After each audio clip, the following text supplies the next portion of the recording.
Rivers do not drink their own water. Trees do not eat their own fruit. The sun does not shine on itself, and flowers do not spread their fragrance for themselves. Living for others is a rule of nature. We are all born to help each other. No matter how difficult it is, life is good when you are happy, but much better when others are happy because of you.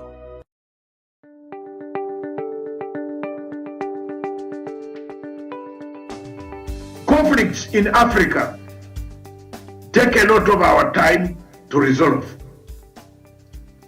The Democratic Republic of Congo has been the bedrock of most of the conflicts on the continent of Africa. Time and time again,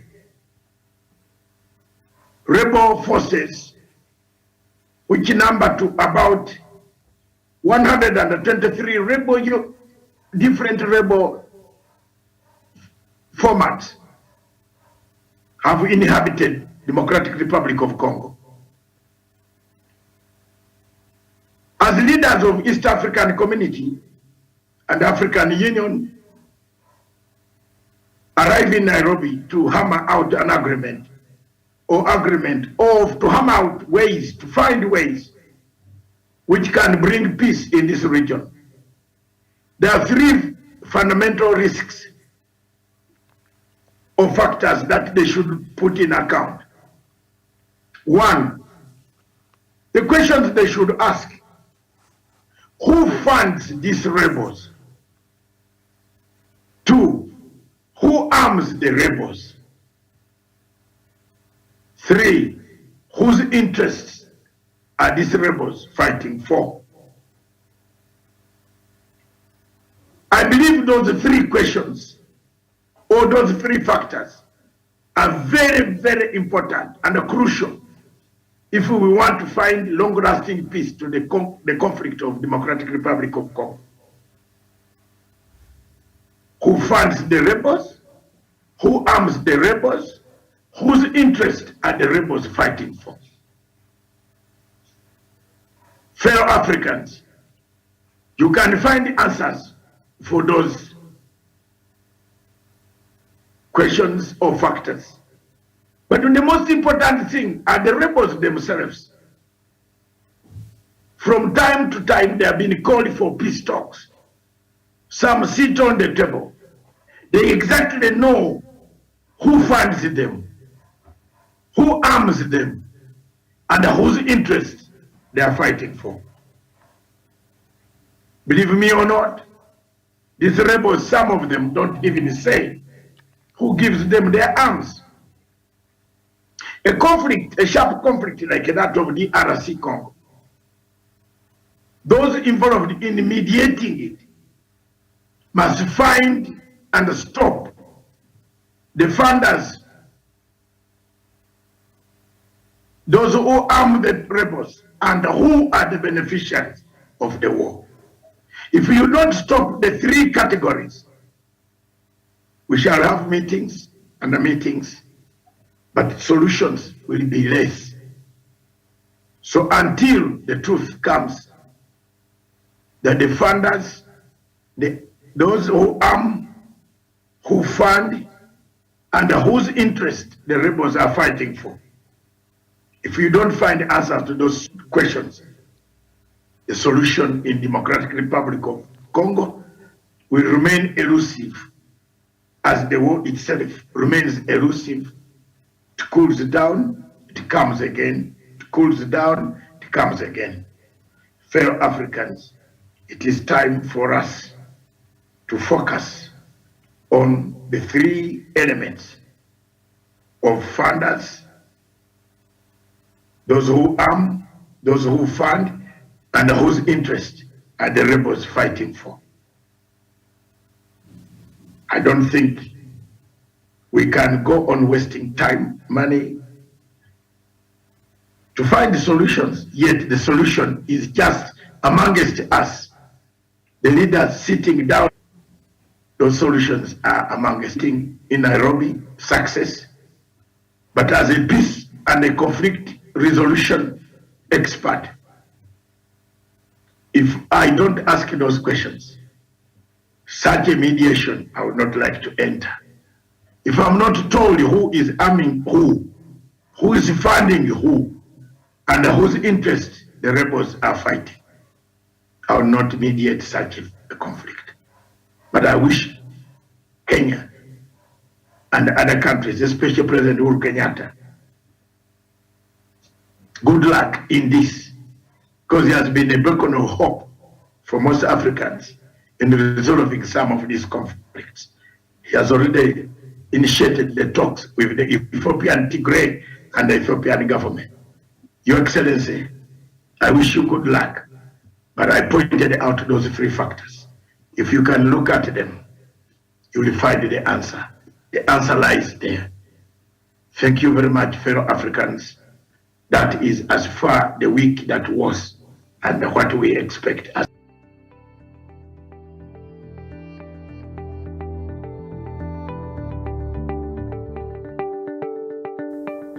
Many of you on the African continent have heard of Mr. George Soros, a billionaire in the United States, a citizen of the United States, a citizen of Hungary, who has tried and said he wants to create a better Africa, a better world.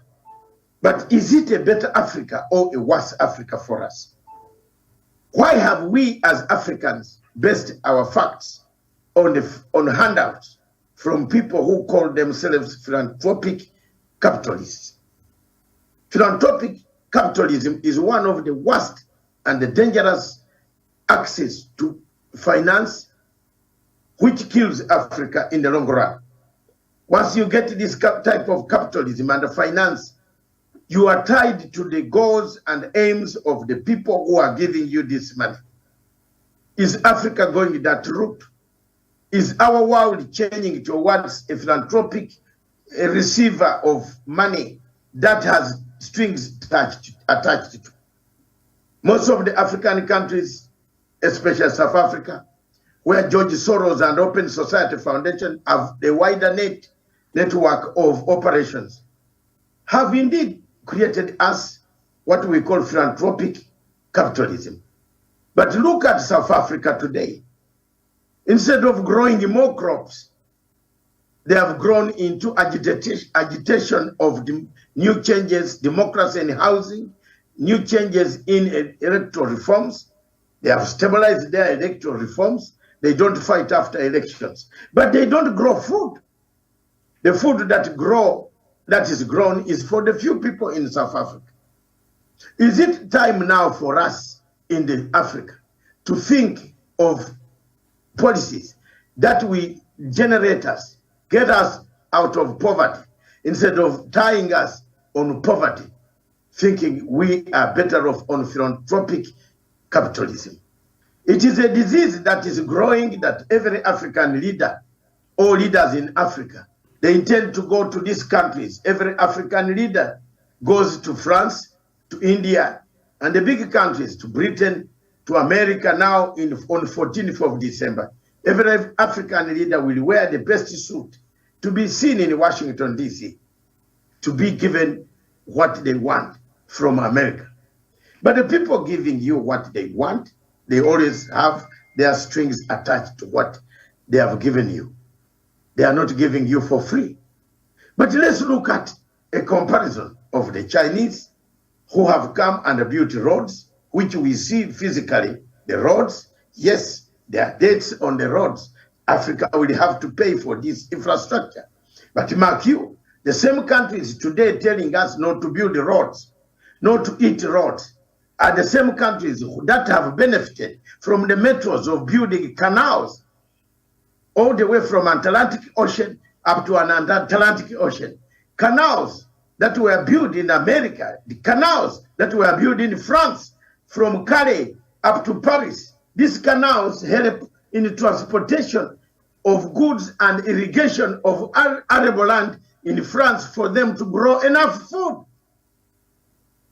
Miriam, don't you see this? And all of you people watching me, will you not see that this is a double standard? The countries that are telling us that we should not take money from China to build our infrastructure are the same countries whose infrastructure is based on the same infrastructure, roads, canals, airports, railway. They don't want us to build those things, but they want us to build their own things.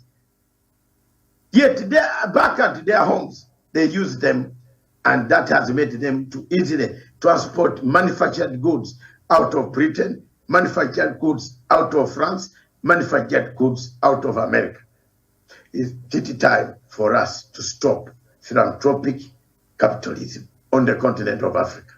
How do we stop philanthropic capitalism on the continent of Africa? It is by, Miriam, ourselves and ourselves alone to start talking about what we can do for Africa instead of going around the world begging for people and for people calling us into the White House to give us envelopes that do not reflect the reality on the ground in Africa. George Soros, therefore, is a man on the move. And be careful. He comes in so many ways. He comes in so many ways that does not tell us to grow food. I have not seen any project of George Soros that tells us to grow food. I've never seen any project of George Soros, of anybody in any country in Africa, that says there is a farm of George Soros for growing more tobacco, for growing more carrots, for growing more rice, for growing more flowers to export to Europe.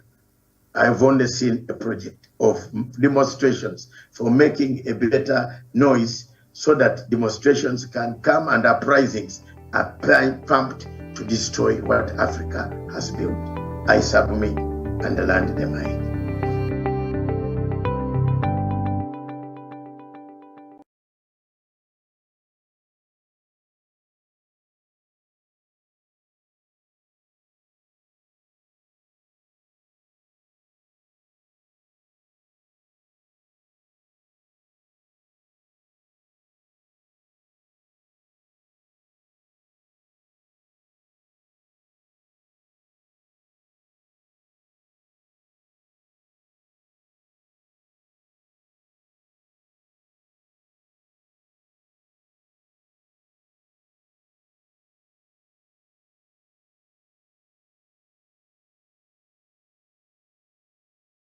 So has no teeth to bite.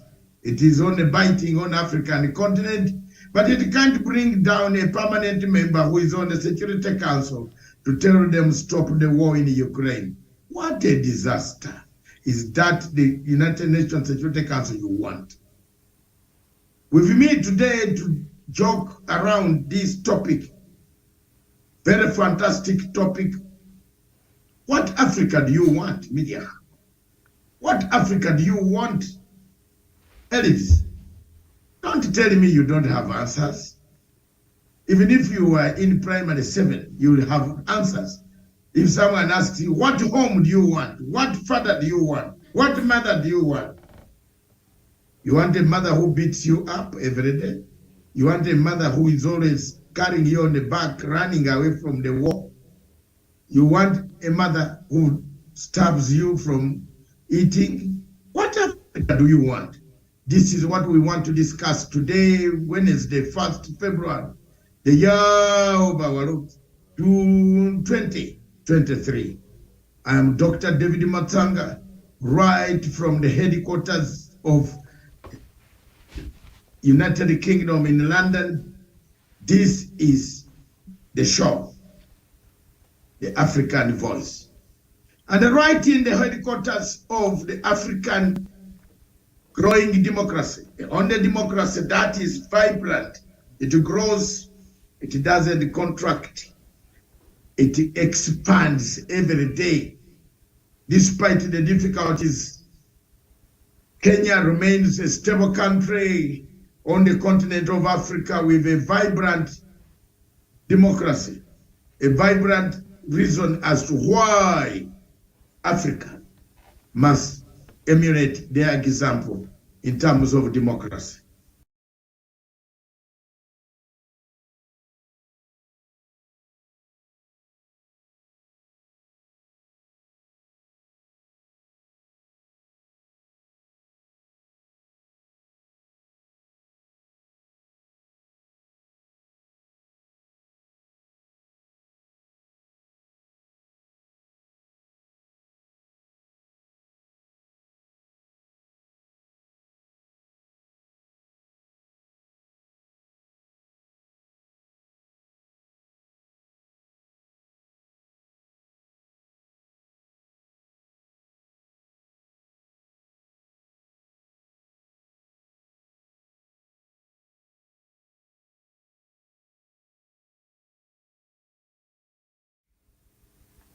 You are called a traitor, either you're working for CIA or you are working for MI6 or Mossad or KGB or this intelligence, that is what African politics is, especially in the SADC.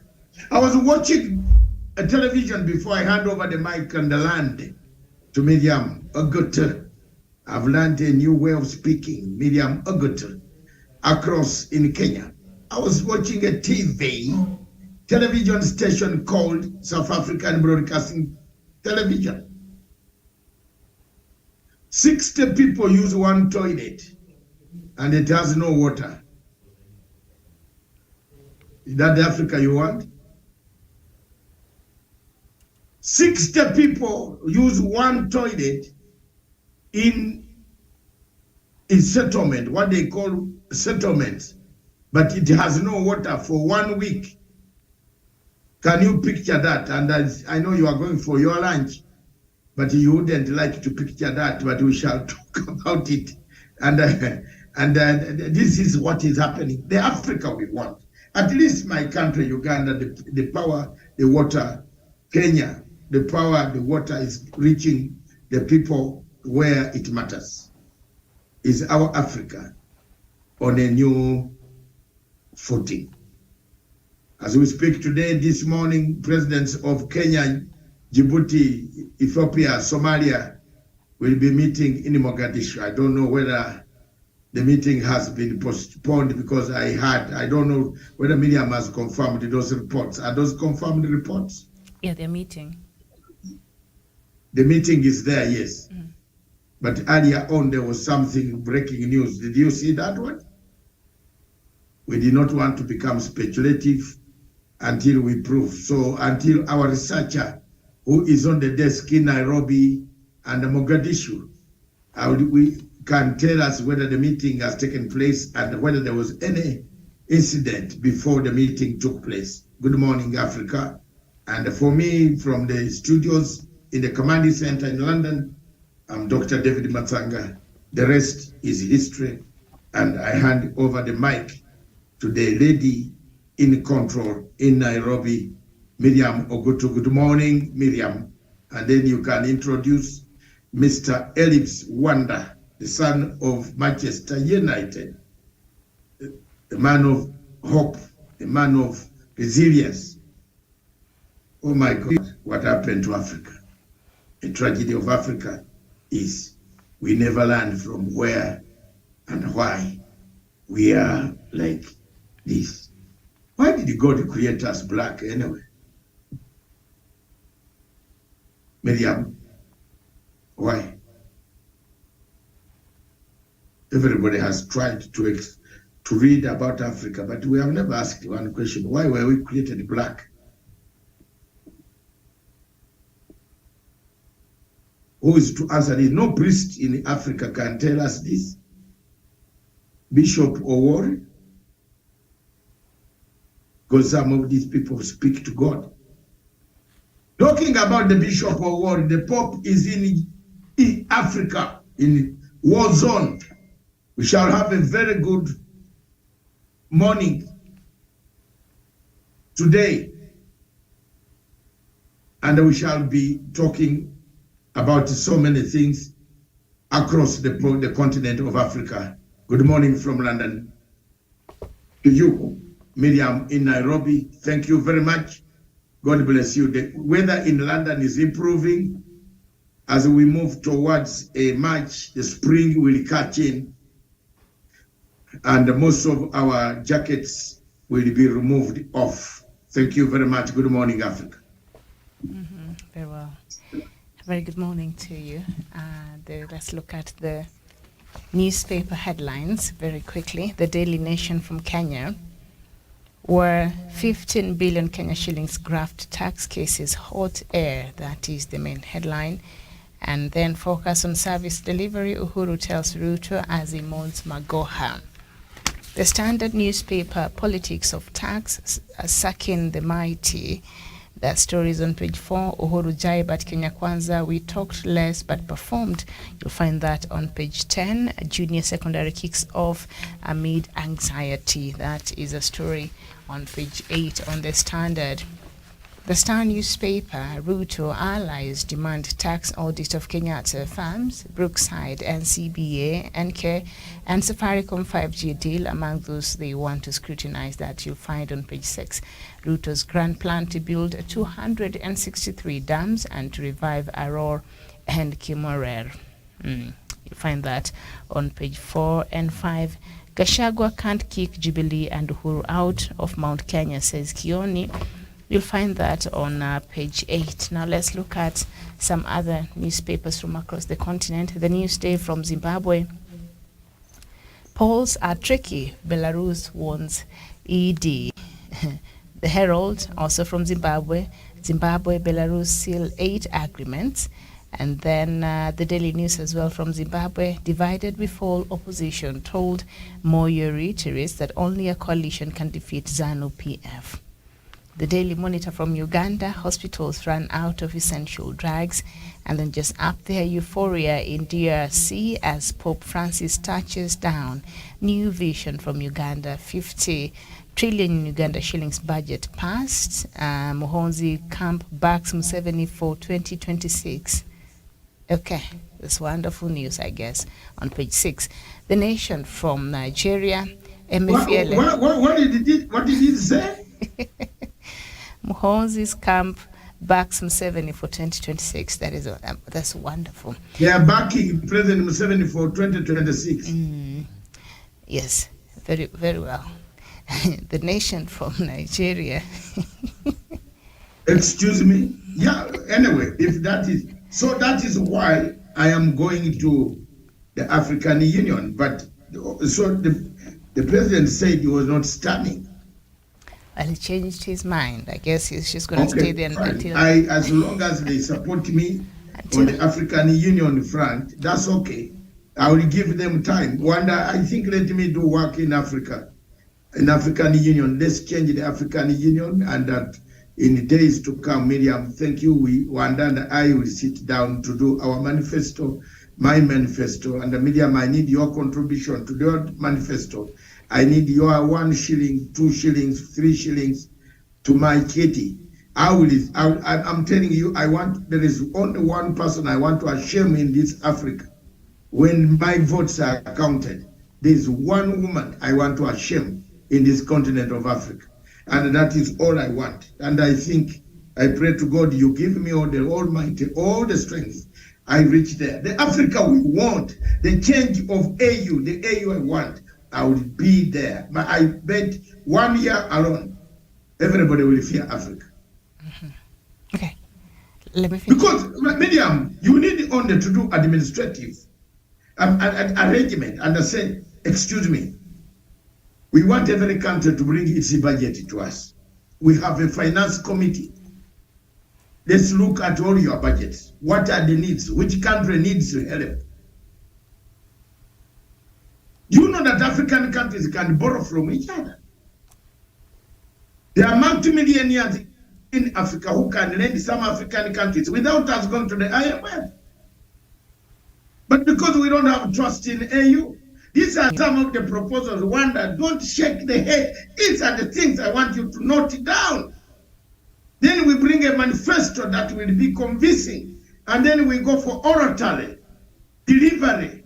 Let somebody defeat me on delivery.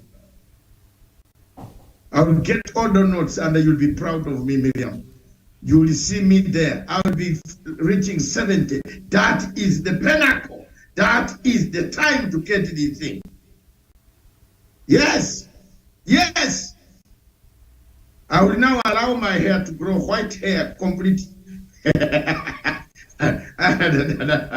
Because some people think that I'm 45.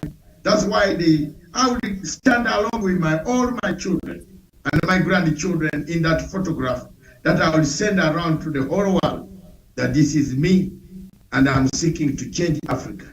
That's why God has given me the will to remain here talking on this planet, to remain talking, live, breathing his air. Good morning, Miriam.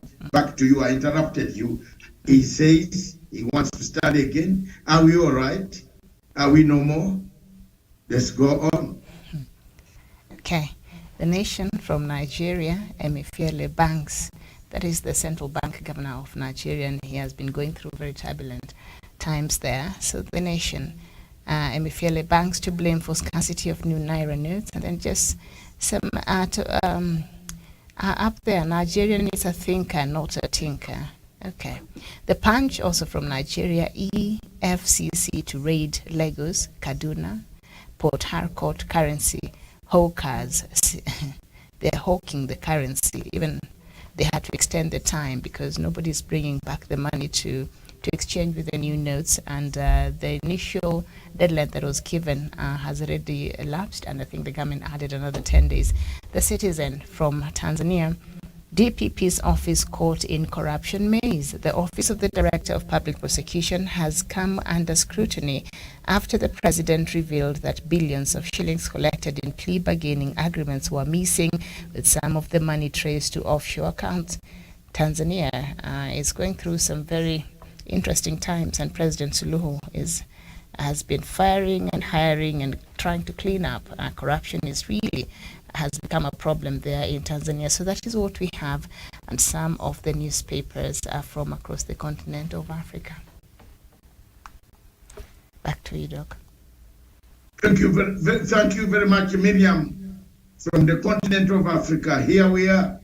Thank you very much. Let's look at the newspapers of country where we are in Britain. The Daily Telegraph says teachers in walkout could still be paid. Oh my, that is very good democracy. You walk out, you run away, but still you are paid. And in Africa, they say once you have left, there is no money. That here, they will pay you because they want you to come back. Then, another headline, which is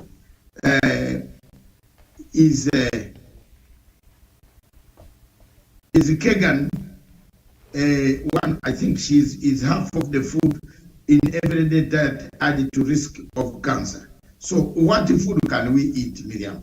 Every food in Africa, in the world, say it has something to add to cancer. So what can we do? What can we do? What can you eat? Do you stay hungry? It reaches a point, then you leave everything in the hands of God. The Guardian says 500,000 to strike as unions warn talks are going backwards, not forward. Scientists launch bid to bring Dodo back to life. This one is a bird.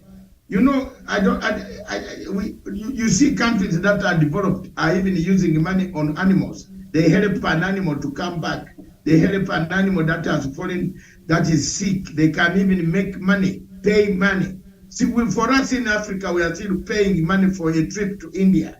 But here in Europe, in Britain, they are paying for an animal. And by the way, Wanda, with your driving, which I know very well, you are very speedy. When you reach some place and drive and knock a cat in London, stop and call police. Did you know that? If you have knocked a dog in London, don't just knock and go away. Miriam, how many people in Africa knock dogs and run away?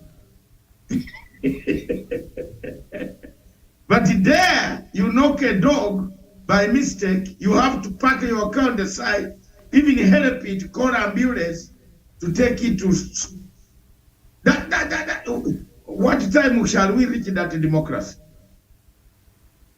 If we are still haggling over who won, who left, who lost, pointing fingers at each other, accusing each other, we can't reach that level. But here there is a bird here. You can see this bird. It is very, Miriam can show the picture, or the people can show the picture of the newspaper. And the Mirrors talks about Tory misconduct probe. Rab bullied staff like an abusive husband. You see, these guys, Tory, we are fed up. Just drop the bombshell, get the election, call for a mini election, a quick one.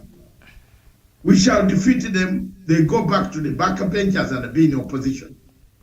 My Labour Party, in fact, if the Labour Party comes, Miriam, I'm sorry, you might not find me. I'll be very busy in my offices in Croydon Central, very busy working, listening to the complaints of community, and perhaps as an assistant to the African Affairs Department. You never know. Not never know, because Labour, you know, there they also give posts to their hardworking Labour cadres. So don't blame your president when he's choosing his people. If they are good and they have good record, that's where the problem is. The difference is here. They check your record, it is there. Your record in London is pinned on the wall of your face. Get one button.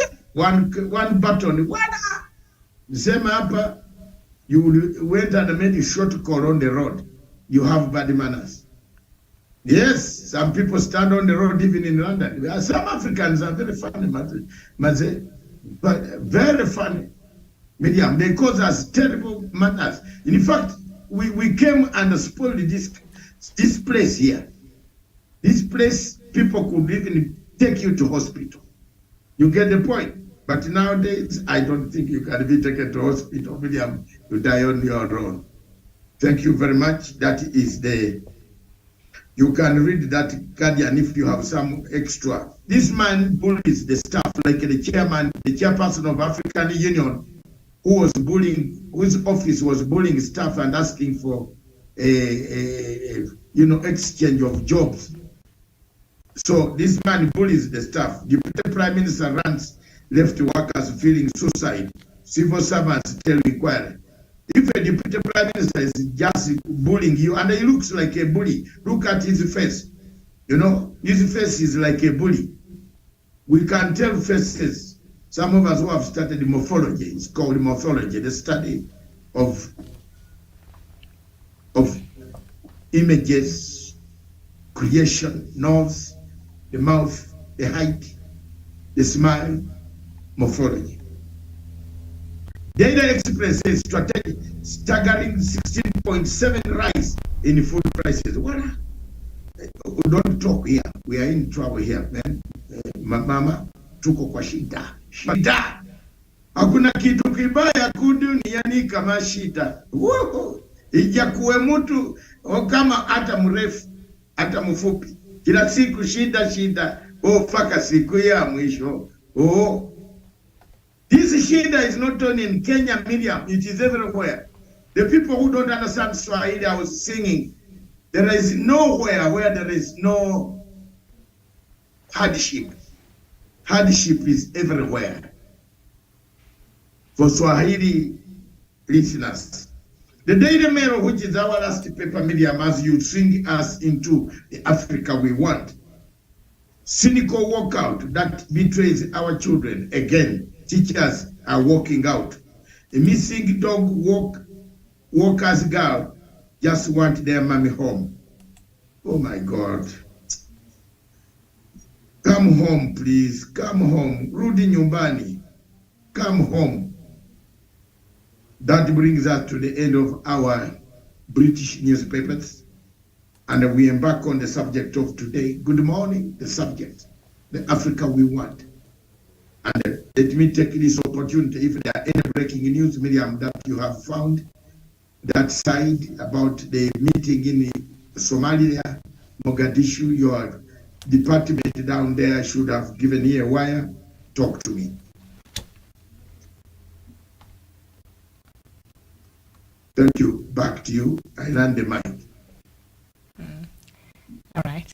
We will look up, but I think the last we checked, the meeting was meant to be happening, but I think we'll check the latest on that story. So in line with the topic that we are having this morning on the Africa we want, you know, one of the key things that has really bedeviled this continent is the history and the legacy of colonialism in this continent, and then after that, the continued external interference from Western powers. And yesterday, Pope Francis had some words in regards to this problem. Pope Francis on Wednesday criticized those he said have been keen on stifling progress in Africa, and especially in the Democratic Republic of Congo, telling the rich world that the people in the continent are more precious than the minerals in the earth beneath them. Speaking shortly after he arrived in Kinshasa, the Catholic pontiff said the region is not only suffering internally with conflict, but also from what he called a terrible form of exploitation. And I'll just quote what he said: "While you Congolese struggle to safeguard your dignity and territorial integrity against the despicable attempts to fragment the country, I come to you in the name of Jesus as a pilgrim of reconciliation and peace. It is tragic that Africa still suffers from various forms of exploitation," he said. According to him, after political colonialism, an equally enslaving economic colonialism has been unleashed. And I think these sentiments by Pope, a lot of Africans, I think, share in the same sentiments and in the same feelings. So that is where we start our conversation this morning. Thank you very much. Thank you very much. Africa, for a long time, has been under siege from many factors. One of the factors that has killed Africa is we don't know the left, the right, the center, and the left. The left, the right, the center, and the bottom. We haven't known how deep we are. We don't know whether we are sinking deeper or not. We don't know. Most of the African countries, believe me or not, are not aware of circumstances that could drive this country, this continent, to a higher level. The Africa we want is the Africa of North Cameroon. In Cameroon, people have been dying for many years. Nobody has tried to come in and help the people of Cameroon to regain, at least, even if you don't give them a state, they have no state, but let's give the people the freedom to live, to breathe the air, but not to beat them, not to kill them every day. In Libya, people have been dying. Let's give just a chance to these people who are dying. In Chad, there is an impending coup. Anytime the rebels will come, they could take over government. Some countries are fidgeting to find a solution. But who is causing all these problems, Miriam? Egypt across. Assisi was the chairman of African Union, but he was insisting and assisting the rebels of Chad to overthrow Idris. What is all this? Is this the Africa we want? So when you look at all this, you find that Africa needs a new direction. And that direction, we are calling, for example, Miriam, we were talking the other day, even today, we are calling new investors to come and buy Africa. Kuja. Come and buy Africa, the Africa you want. Come come and buy it. Now, you want investors to come to your country and do what in Africa? What do you want them to do? To buy it, to grow the crops, to feed the people. But mark you, China came to Uganda 40 years ago. It started growing crops. It used that moment to learn quite a lot of things. It went back, and China is a great country. Today, 40 years past, China lends us money, and 40 years before, Ugandans were sharing money with Chinese. Ugandans were sharing money, food, rice, the bags. If it produced 1 million bags, China would take 500 bags, million bags, 500,000 bags, and they would take 500,000 bags. They grew piggery, pigs, very many in that swamp, very many. We didn't know why. When they were cutting, they even brought a factory to pack this bacon, and it could go by air. By air. Look at that. We didn't know. Today, China, they grow pig. Do you find bacon missing in China? The only problem is that you have to choose which type of meat you are eating in China. You could end up eating meat of things that you don't eat in Africa. They are gone. So what Africa do you want? What is the Africa do you want? Wonder. What is the Africa you want? Kick us off. Kick us off. Kick us off. Thank you so much. I mean, I'll pick exactly on what Africa we want as a people. Then I'll as well try and analyze what Pope was telling us yesterday.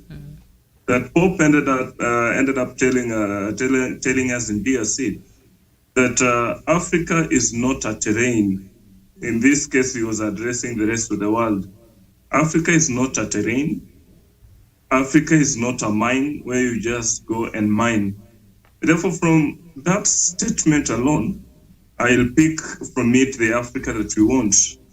That we Africans, for so many years, for decades now, we have always looked at the Western world as the antagonist to where we are today. We have always looked at them as a problem. And we have decided not to go, not to walk, not to move. We're just there. We keep talking about colonization. We keep talking about France is destroying Africa.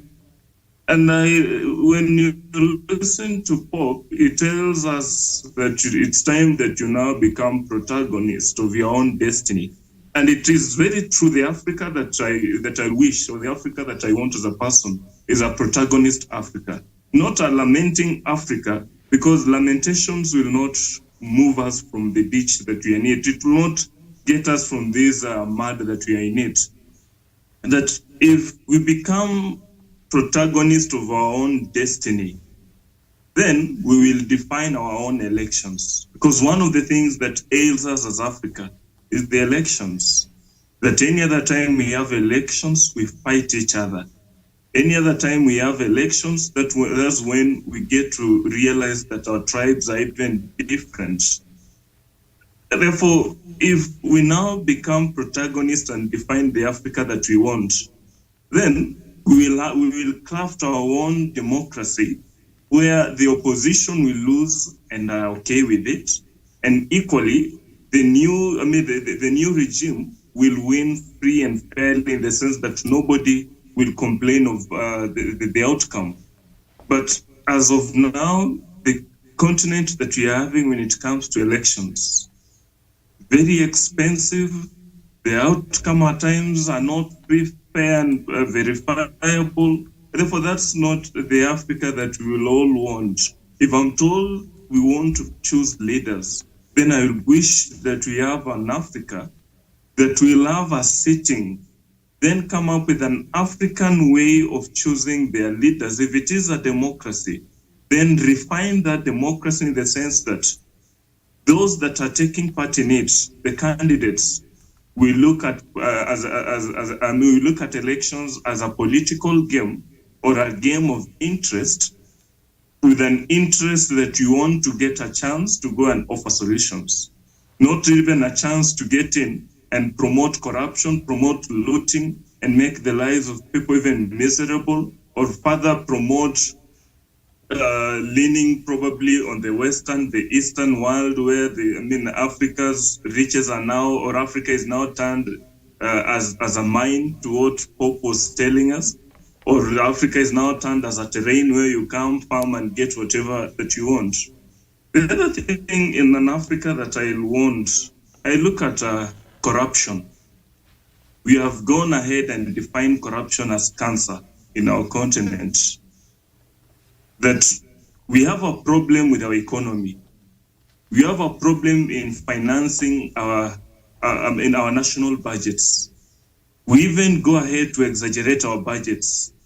We go ahead to pay some imaginable kind of money to our legislators, to our executive, and cut across our government. But at the end of the day, with this kind of exaggerated budget that needs people from outside, organization from outside to come and fund them, we still get to a point where the very money is looted, or the very money ends into individuals' pockets. Therefore, the Africa that I want to be an Africa that will look at corruption with the seriousness that it deserves. That we can move as a people, if I'm told, we'll be able to look at corruption and address corruption. We cannot at this time, at this age, be having leaders who goes ahead to squander the very money, or to loot the very money, then go and save either in Switzerland or any other place outside there. Therefore, that is an Africa that is not moving. Therefore, if the Africa that I want in this case is an Africa that will look at corruption and address it with the seriousness that it deserves. The other one, the other two, as I land my first submission, it is the lending power, or our economic power. The one that Dr. Masanga, you're even talking about. That at this age, a continent of more than 1.4 billion people, a continent of 54 nations, a continent that has an organization structure that puts them together as a people, that is African Union, should be aware that the spheres of life, we have the economy that takes a part, that has a lion's share in it. We have politics, we have the socio-cultural bit. And therefore, as a people in Africa, we should not be looking into outside any other time we want to finance, our own projects, our own budgets, in the sense of getting these loans. If these loans, or if a loan comes with an interest, then we should, as a people, find a way that this interest remains in the continent. Why can't we then, as an Africa that we want, under the umbrella of African Union, come up with a lending formula that will have individual persons that are well able in the continent either contribute towards that kitty at a profit or some interest, or we have individual nations percentage getting into it, so that a nation will only borrow money from that lending kitty at an interest, but which is African, so that we avoid being blackmailed outside there. Lastly, is an Africa free from war. We are one people. Nationalism only defined boundaries, but we are one people, people from one ancestors. We should not be fighting each other. We should not be looking at our own brothers and sisters kill each other. Then we are okay for as long as your own kids are safe. For as long as your own kids are safe, If a neighbor's kid is being killed or is being fought, then you don't care. Because if we do that, chances are, or because we are doing that, chances are it will get to a point, it will get into our own homes now, that people will start fighting and killing each other along the streets. But because we have the don't care attitude, no one will care. Therefore, we wish that the Africa that we all want is an Africa that we look into this issue of people fighting each other as a thing of the past, something that is outdated. That yes, people are prone to have disagreements, and at times it gets heated, but we should find a way out under our regional economic groupings or under the umbrella of the African Union. Come up with a formula on how do we solve issues within our own continent, in our own homes, without even the outsiders knowing what is happening. That when we're having a conflict, have we defined proper mechanisms that yes, we have a conflict here, then this is how we approach it? Or we wait until a conflict is there, then we start bargaining. Should we appoint so and so to chair the mediation, or do we even have the mediator? Therefore, as a people, we should be able. By now we should be able, or we should be knowing that people are not. The people are not docile. Docile. They're not animals. People and as well, people will always have differences, and at times may result into others picking a fight. Therefore, we should be having mechanisms on how to solve conflicts whenever they arise. Not that we have a conflict, then we start negotiating whom should we pick as a chief mediator, or should we not pick this one as a chief mediator. Therefore, we should. That one tells of people that are not so sure that such things happens in the society. I yield. Very well. Doc? Your turn, Miriam. I have talked. Okay. It is your turn. My Africa, I'm going to talk after you people have talked. The one I want, and I agree with Wanda. Let me just say, I agree with Wanda on what he has said. We have a problem here. Me, I want an Africa where everybody will be able to rise and smile. We don't have a smile in Africa. An Africa which has a department, a ministry for laughter. We can't afford it. Why? Because there is nothing to laugh about. You see, there are some countries in Latin America that have created a ministry for happiness. You just simply go there and make sure that people are happy. And where you find the culture, the drama, and so on, people sit in the opera houses, the jazz, which Miriam likes so much, she's a jazz lover, not me. Jazz is for slaves, from Hurricane Katrina. They were busy playing while others were running away. The water came and took all of them. So look, the Africa that we learn is not the Africa of Paul Biya. It's not the Africa of DRC Congo. It's not the Africa of Somalia. It's not the Africa of Eritrea. It's not the Africa of Egypt. It's not the Africa of Libya. It's not the Africa of Cote d'Ivoire. It's not the Africa of Nigeria, where they are celebrating Jubilee Award for elections. But you don't know what will take place in this type of elections of Nigeria. We don't know. You don't know what can happen. So that is the Africa that we are looking for. Miriam, back to you as I attend to. Okay, all right. Thank you so much. And I think, Wanda, I'll just build on what you just said, and that is what Pope Francis said yesterday. Let me just read a bit of what he said there. Hands off the Democratic Republic of Congo, hands off Africa. Stop choking Africa. It is not a mine to be stripped or a terrain to be plundered, Pope Francis said to an applause, referring to the rich resources that have brought so much conflict and death to the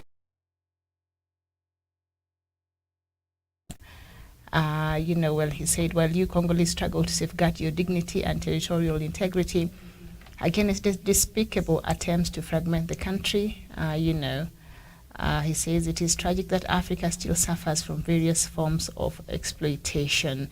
And I think just listening to what Pope Francis yesterday and what he said, I think for me that the translation of that is enough is enough. Enough is enough. Let go of Africa. Let Africa be with herself. Let Africa find a solution for its problems. Stop causing these problems. There's more to Africa rather than these rich mineral resources that it has. We don't just have mines and animals in Africa. We have people, and some of these activities that the Western powers have continued in the African countries are causing immense suffering to the people of Africa. So that is where I want to focus my submission this afternoon. It's about 4 minutes past 12 here in Nairobi. On the Africa we want, and the Africa I want is an Africa who understands its value.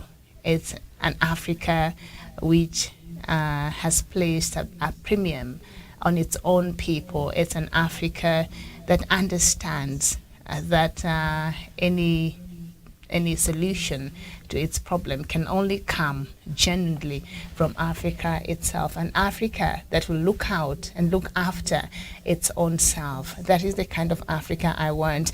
So as much as Pope has come, and I think when you just read through what he said and just meditate a few minutes or seconds, just take a few seconds and just internalize what Pope said there, I think it's quite heavy and poignant. And this is somebody who I think has been waiting to say these words. And I don't know if the Western powers would listen. But as much as I want to sit here and point fingers at these countries that even throughout colonialism, and they have continued this economic colonialism and exploitation, as Pope put it yesterday, but the blame still lies on us. We don't know our value as a people. We've not placed premium on who we are and what we are worth and what we can offer to the world. We don't know who we are. Colonialists messed us very badly. We don't even understand our identity, and that's why it's very easy for all these external factors to come in and external interference and all this. And our leaders and those in powers will be happy to just stand by and see our countries being ripped off and see our people being exploited, and they will do nothing. They will benefit from that, and it will be well with them. And that is the tragedy that we have in this continent. So until we come to a point where Wanda, you said that Africa should start being a protagonist and not just sit there and watch as things are happening in this continent. Yes, because we are always on the defense. We are always on the defense when something happens, and now we see all these external factors and the kind of conflicts they're really igniting in this continent. We just sit there and we are on a defense all the time. We're on a defense as if we can't do anything about it. I think it's about time we be on an offensive as well and say, no, enough is enough.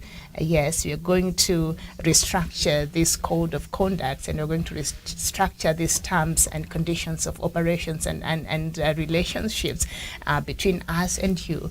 We will continue having a relationship diplomatically, but we have to relook at how we are doing business, because we refuse for it to be business as usual. But I guess that is just me being an idealist. We still have a long way to go because of the kind of leaderships we have. So until Africa comes to itself and places a value on its own self, I think that is the Africa I want to see. Until we understand what we are worth and what we have to offer the world. And that's why they're all coming here. We don't even look for them. They're all coming here. Have we stopped to ask why? Is everybody interested in what Africa has to offer? And the sad part is we don't know. We don't realize that value, but they can see it. So the exploitation continues. So I'll just continue meditating on these words by Pope Francis. But he was saying enough is enough. He can say that. But until we decide enough is enough, the exploitation and these other atrocities continue in the continent because we don't know who we are.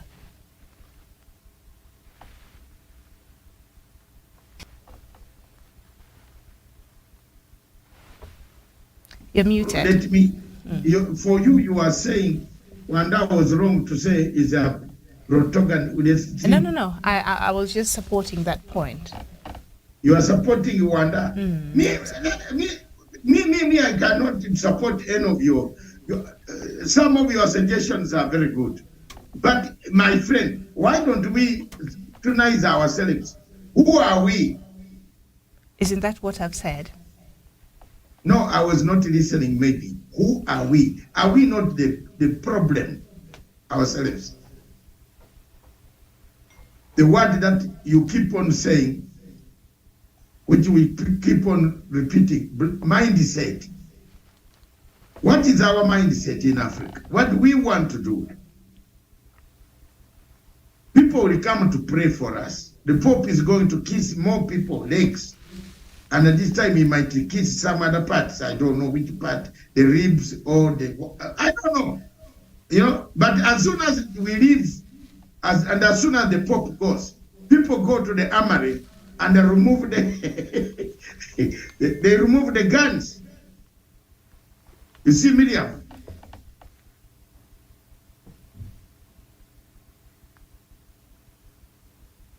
They remove the guns. And when they remove the guns, they start fighting. Is that the problem now of who is telling you to fight? Look at a country like DRC Congo, Miriam. From 1961, guns have been hammering in this country like what? This government goes, another one comes. So the Africa that we want cannot be achieved if we don't change our mindset. Our mindsets must change. We have a very bad African Union. We have an African Union that has no value. It doesn't add value. It only adds value kupanga cheo ya wakubwa. You get one cheo ya Raila, you get another one High Commissioner for Refugee, another political officer, another infrastructure. Look, if a country becomes that level, if a continent to solve problems by, removing one situation to the other, why don't we solve the general problem of Africa? The general problem of Africa looks like elections. It's one of them. Even the poor countries want to hold elections, Wanda. You are very poor and you want to hold a very big election. Call all monitors, they come and eat your food in a day, the town is empty. Countries like Burundi, where you go to a restaurant, they say the food is finished.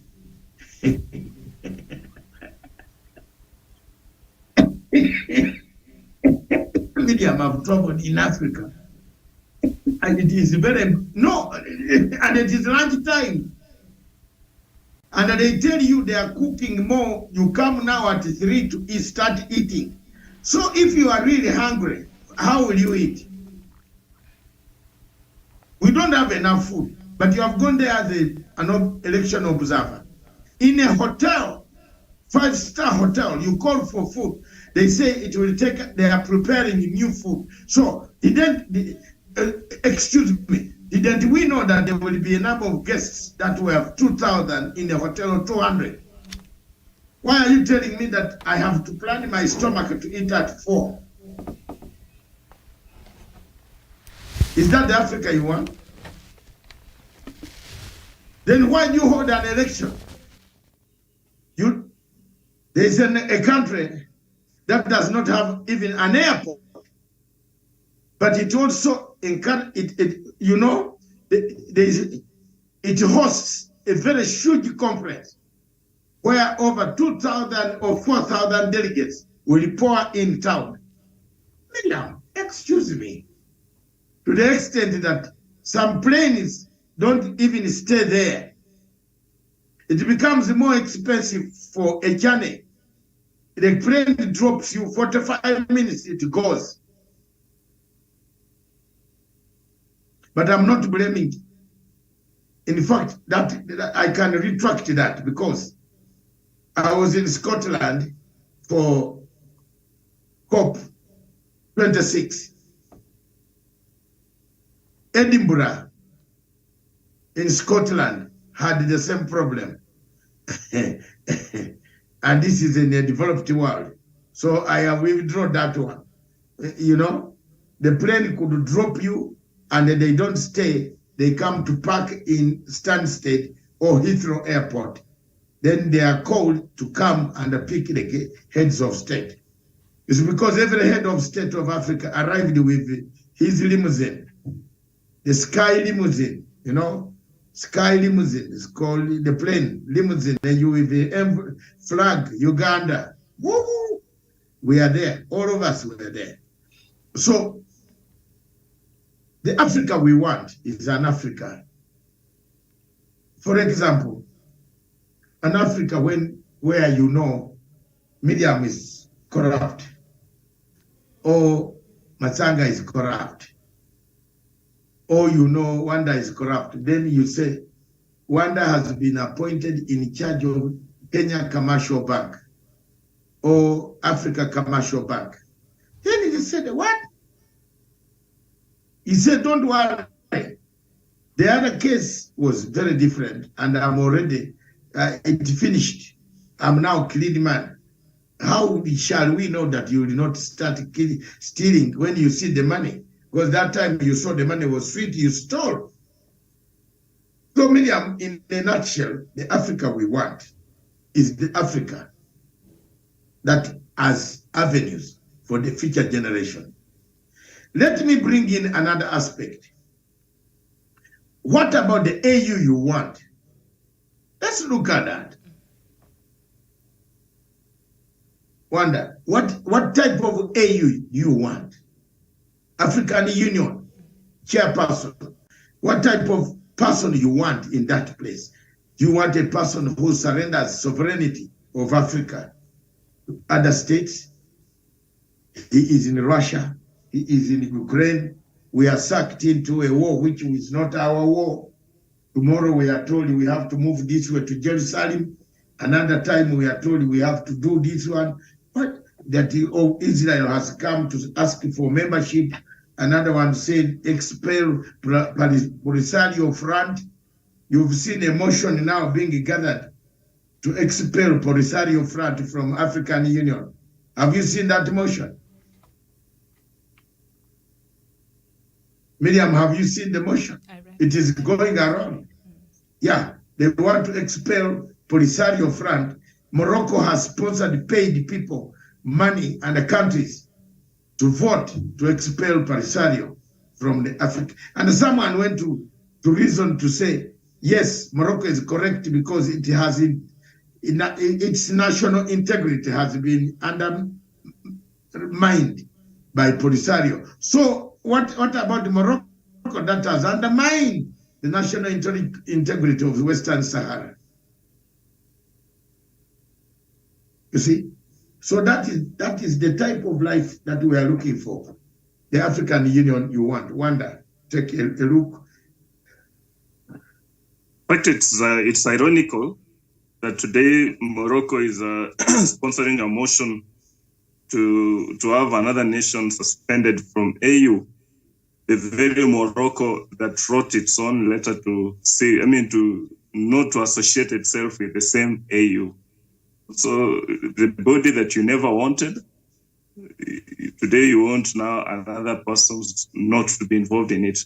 Now, the African Union that I want going forward Number one, I look at African Union as an organization or as an organization that has failed to do its job.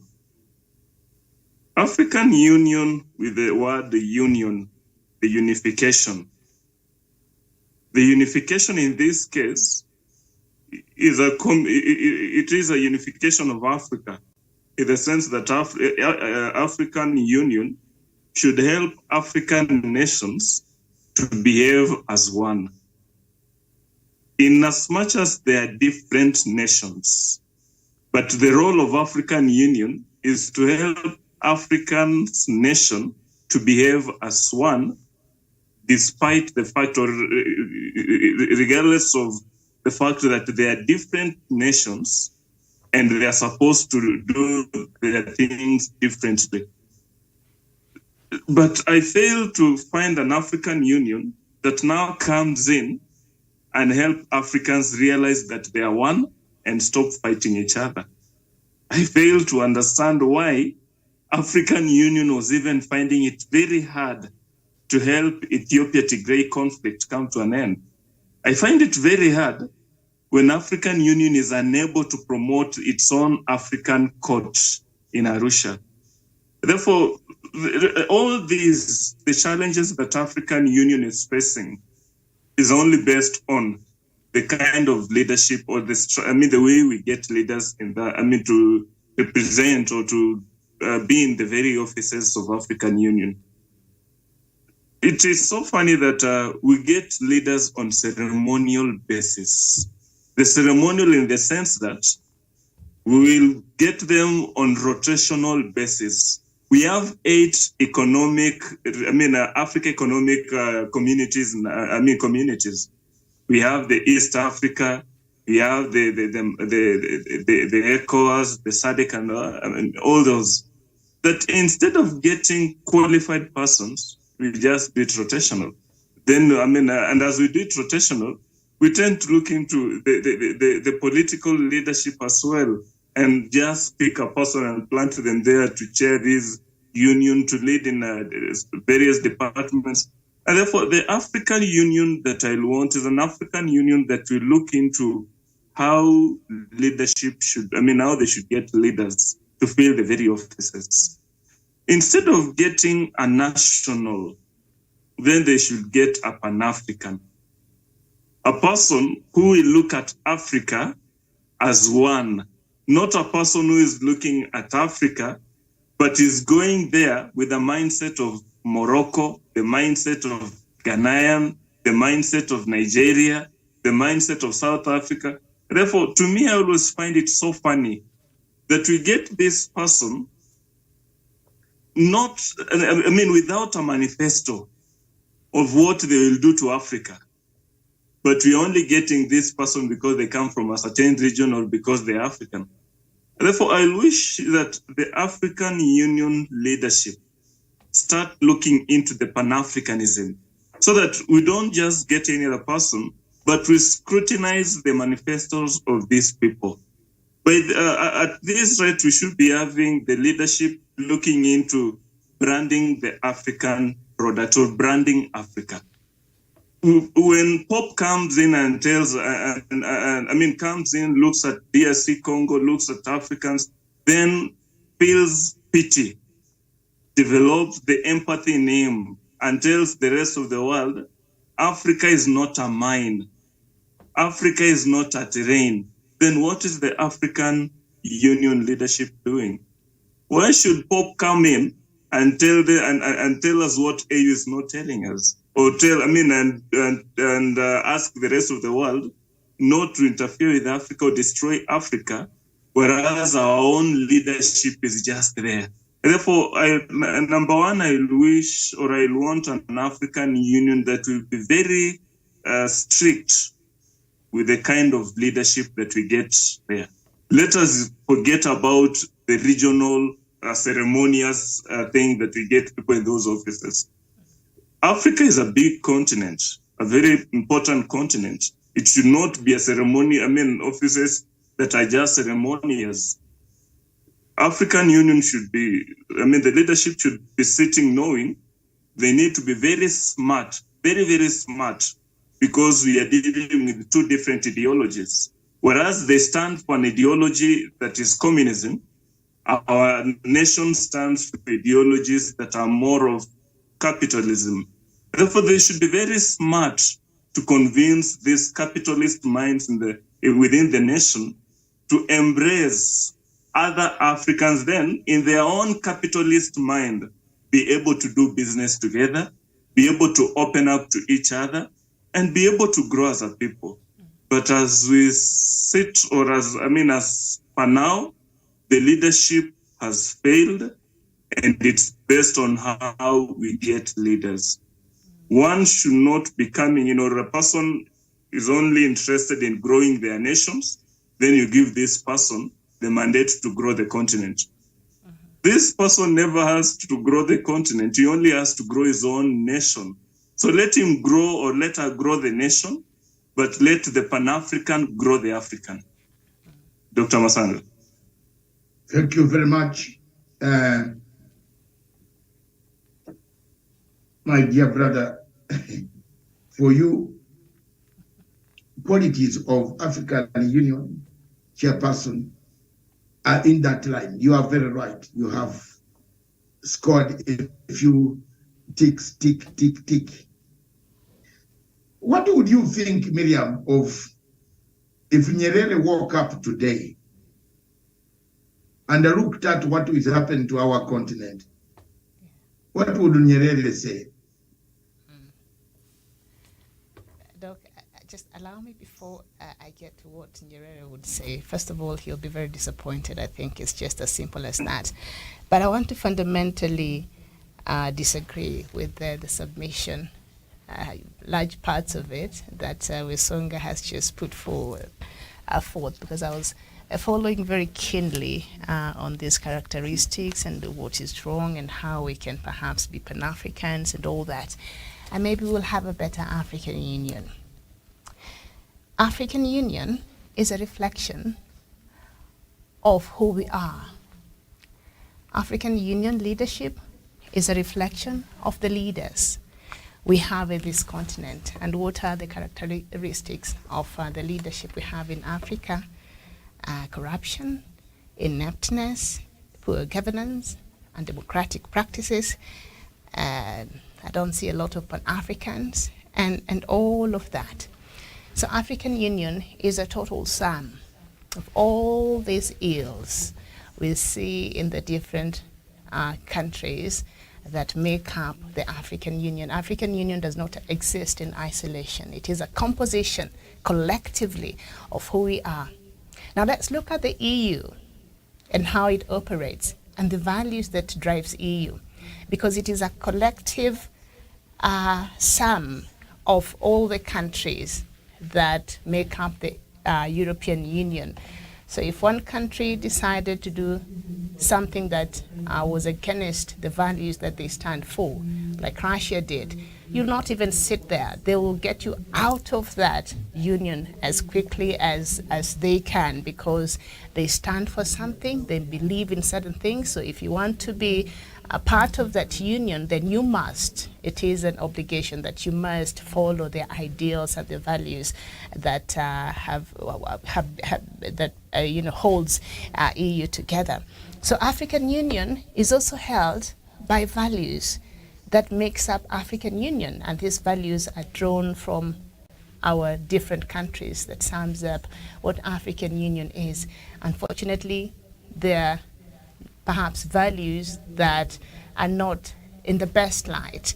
Okay, so if you are looking for an African Union that is transparent, an African Union that is accountable, an African Union that will have qualified personnel, why would we ask for that? Well, we have leaders in our countries that are not qualified, and we are okay with that. Well, we have leadership and governments that are not accountable, and we are okay with that. But we expect African Union to have that. That is hypocrisy of the highest order. So we really cannot African Union cannot, we can't have a change in the African Union unless we change from the state level, from our people level, because these are fundamental problems that makes up who we are, and then we bring it at that at AU's level. So we can't have a corruption-free AU while we vote in leaders who are corrupt in our countries, and we will still re-elect them, and we don't have a problem with that. And now we want to ask AU to be corruption-free. How? We vote leaders who will allow external interference and will collude with external actors to come and exploit our countries and benefit at the expense of our people. But we don't have a problem with that. But we have a problem when these external factors have influence over African Union. We have to be realistic. So as much as I'd like to see a different African Union, but that time will come, but not yet. There's still work that has to be done, and that work must start from the countries, because African Union is a reflection of who we are as a people. And until we make those fundamental changes in these different makeups of the different countries that we have, African Union will continue being as it is, because it is a reflection of everything that we are in this continent.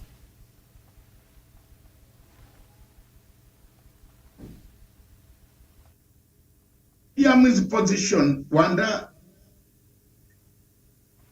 I am stuck in the middle here between a rock and a hard place. But I will think both hard places.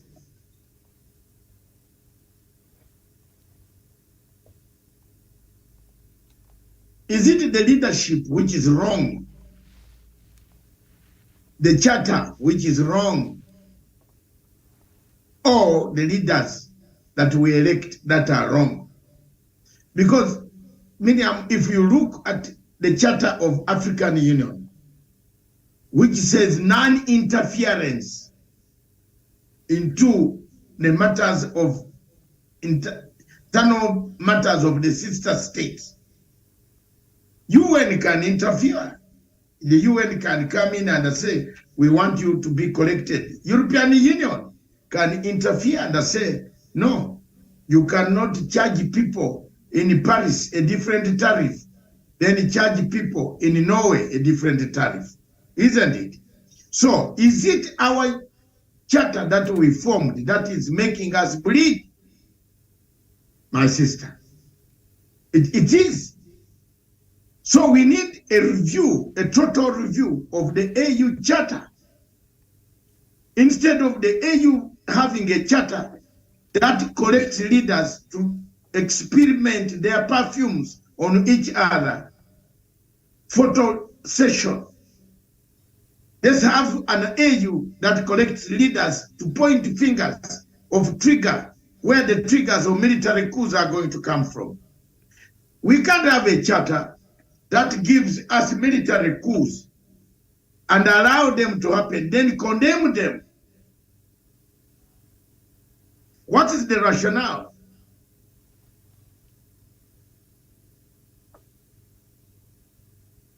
Hello? So, even if you have elected a very good leader, if you have a very bad charter, he won't perform. Therefore, your president will also now use that bad charter to violate elections in where you are, to sit in power for 42 years.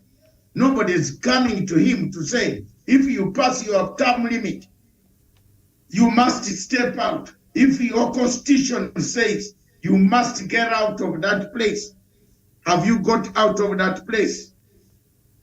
Why are you not getting out of that place? And that's why I said that African Union is a reflection of who we are.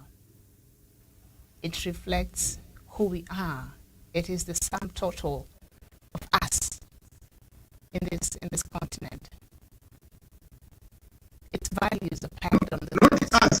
Maybe some few. We are not all the same. We are not the same. In all our countries, I'm saying in all our leadership and how we do our things, and that has permeated and we have allowed in our countries, and the poor governance and all these things. So when it comes to the top leadership in the continent, it just reflects the cultures that we have entertained and the kind of things that we have entertained across the different states. So that's why you'll have a leader that has overstayed his stay, but nobody can tell them off. They're still acceptable. Can a leader in EU act democratically and still be allowed to stay in that bloc? Can they be allowed? I don't think so. No. No, because No. the value system and what brings the bloc together is you have to respect that. We don't have that. We're not driven by value. We're not driven by wanting a better Africa. We're driven by greed. We're driven by corruption. We're driven by nepotism. We're driven by ineptness. We're driven by every thing that you can think about. So that is the difference of AU, say, and EU. So it is a reflection of what we have allowed and what has permeated and who we are really in this continent. And I think that's where Miriam might find now AU as a block or as a section that is failing. That we ended up transferring the issues or the challenges in our own nations to AU, of which when you look at AU is based on collectivism. AU is supposed to, it's supposed not to behave like our own nations.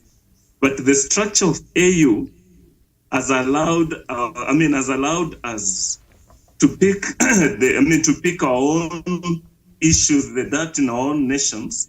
Then without scrutinizing this leadership, we get these leaders and place them in AU.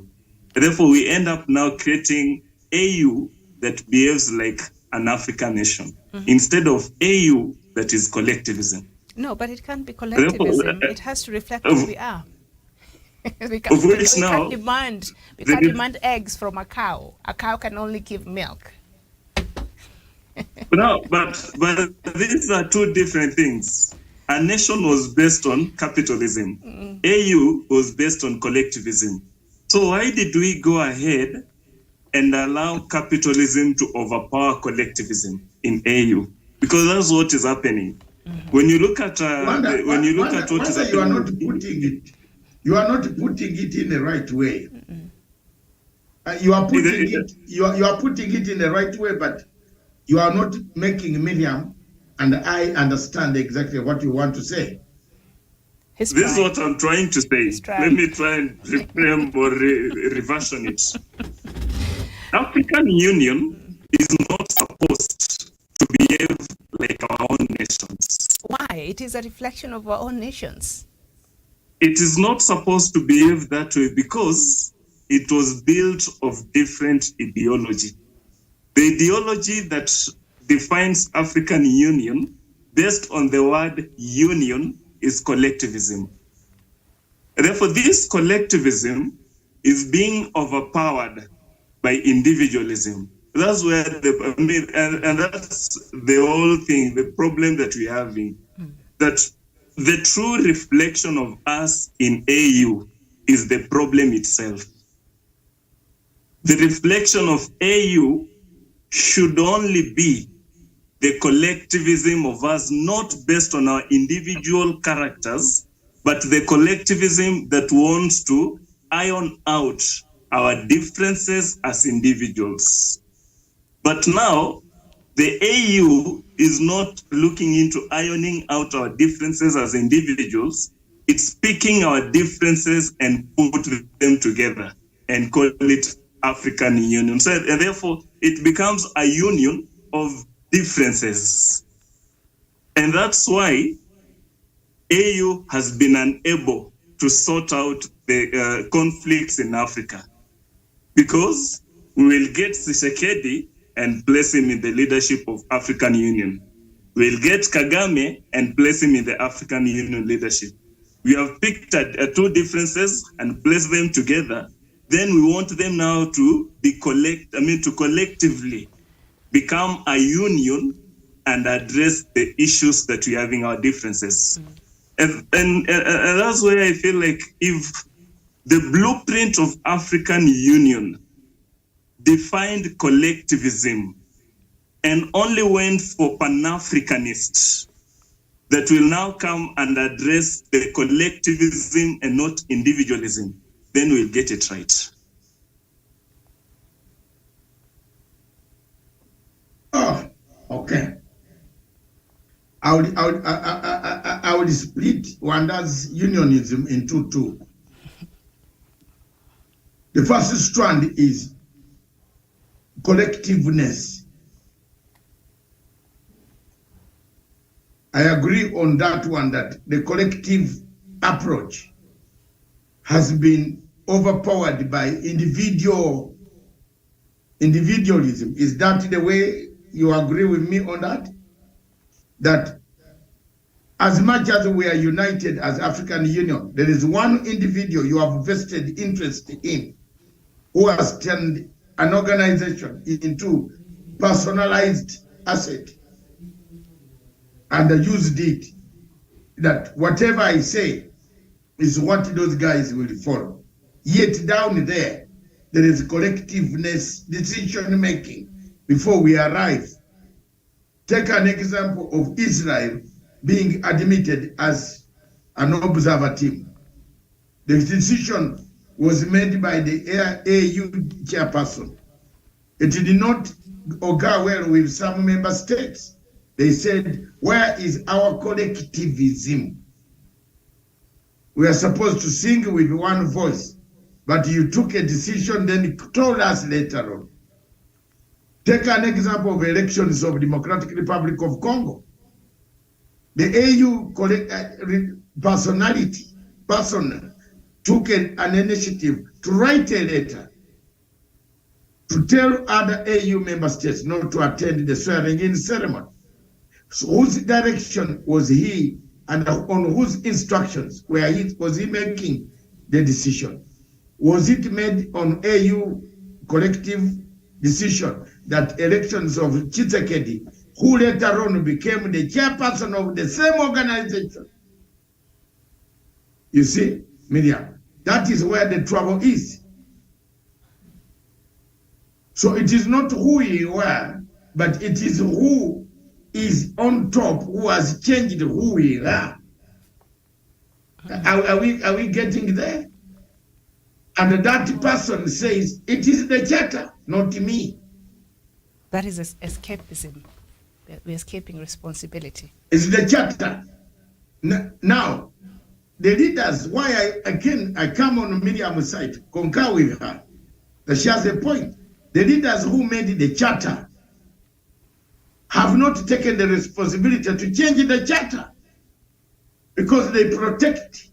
The words that you should have brought in Rwanda is protectivism. There is people, the politics of protectivism. I want to protect my friend.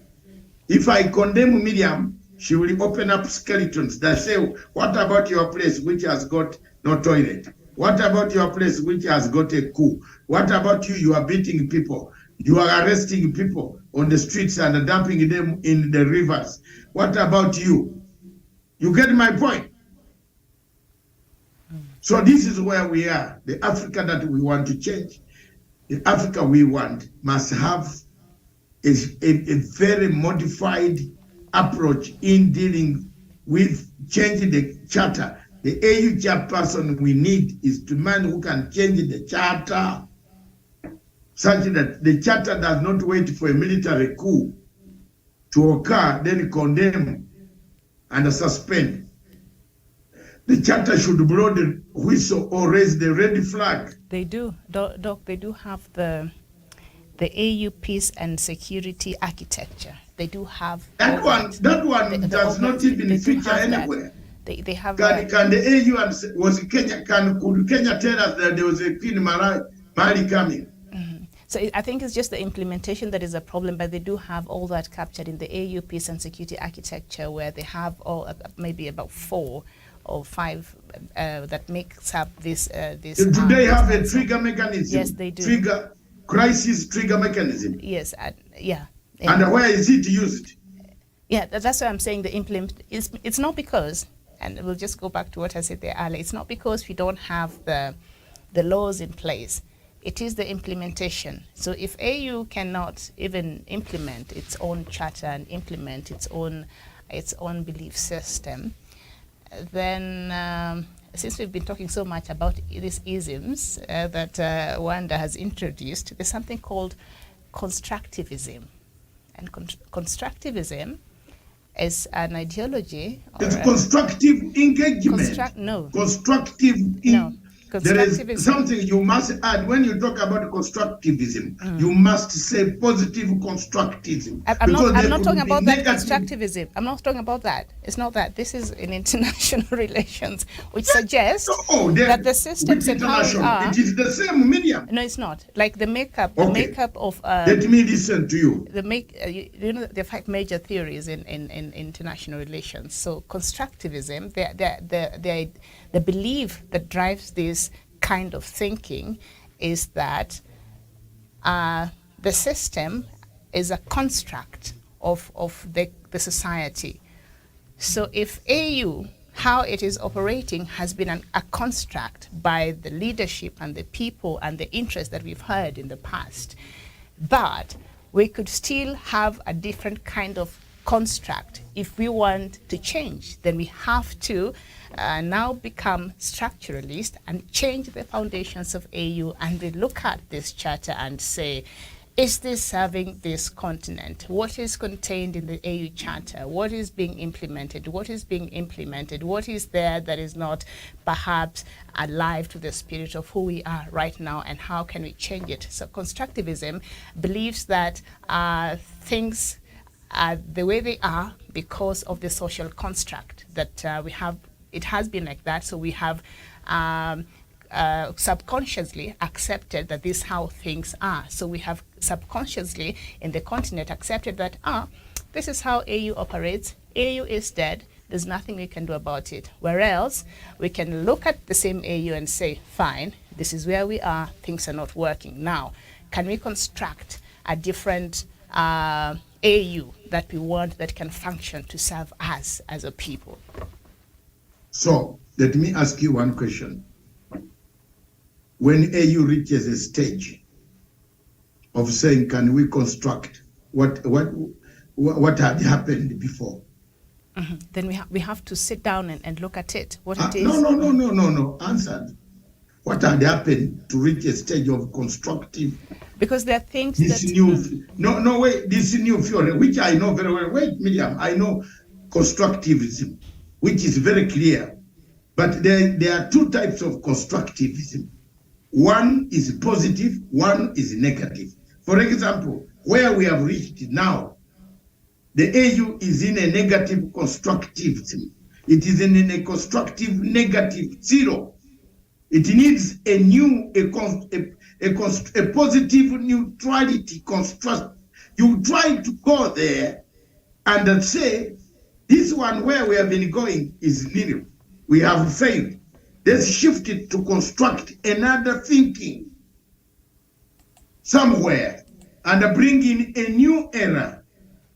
Constructivism is a new method, a thinking of a different modus. If you have been going to thinking of selling tomatoes and they become very raw and the market is not giving you any returns which are good, you shift. This is mainly, that's a word used mainly in the world WTO, where Amina wanted to go. I think you will find it mostly with WTO. We find it mostly with UN agencies like UNICEF, Humanitarian World Food Program. They use that word. All diplomats talk about constructive. Let's construct a narrative that will suit. For example, in DRC Congo, I agree with you. DRC Congo, where the MONUSCO, has reached a point of no return. Don't you think they are negatively constructed there now? They need a new positive construction that they can get out of DRC and create peace. If you leave them there, they are targets. They are sitting targets that will be consumed by the arrival of a new state of called Banyamulenge. And their people are choosing MONUSCO, that they are supplying guns to the rebels, according to the inside deal. Because everybody is asking, where are these big guns, Miriam, coming from? They are huge guns. I agree with you. The new African Union must shift, must create a constructive.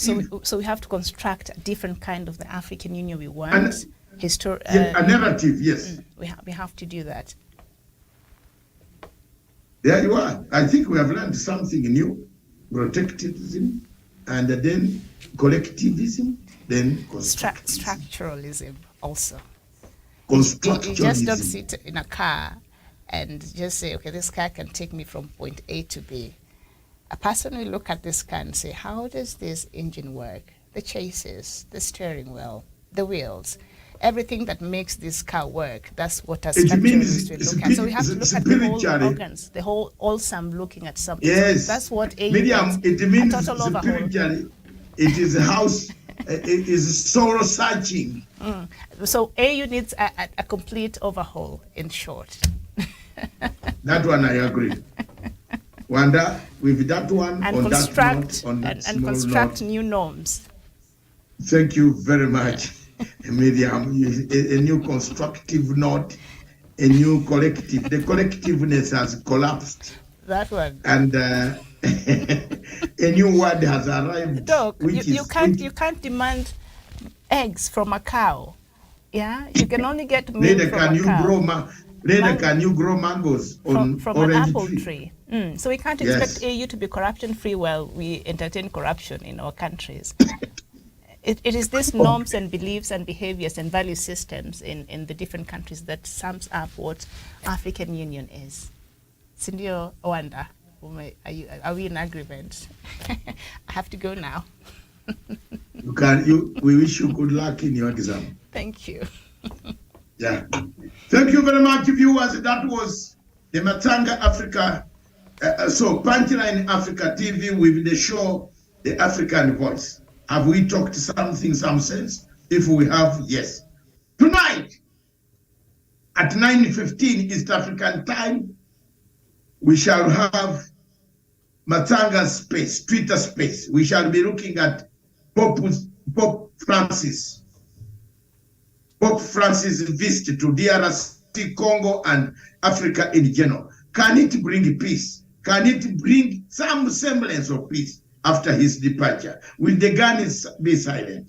Join me and join Wanda and others to talk about, join Hannah, all of us. Let's come on this platform and discuss Democratic Republic of Congo. This station, therefore, was for Africa, with Africa, by Africa. Ciao. Rivers do not drink their own water. Trees do not eat their own fruit. The sun does not shine on itself, and flowers do not spread their fragrance for themselves. Living for others is a rule of nature. We are all born to help each other. No matter how difficult it is, life is good when you are happy, but much better when others are happy because of you.